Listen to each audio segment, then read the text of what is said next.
How does the triple of intimacy, reliability, competency relate to the triple of self, world, other?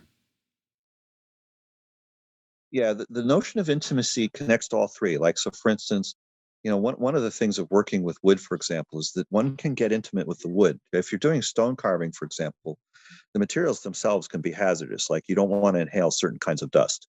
Whereas with wood, for the most part, it's safe, unless you're cutting something like, Purple Heart, for example, which can be quite toxic. So, in a sense, intimacy with self, right? Intimacy with world and intimacy with other, right? Reliability would be, in this sense, also all three. Like, am I in, like, if I if I give myself my word, it's like, you know, does that actually hold? Of course, it's, can, when I say something to another person, do I actually follow through?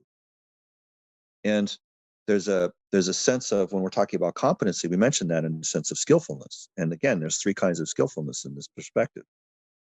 So, I think that to some extent the words of um, competency, intimacy, and reliability, they are three words that express the same things, but are in a sense rotated. They're spun with respect to the three depths of connection that I was just mentioning.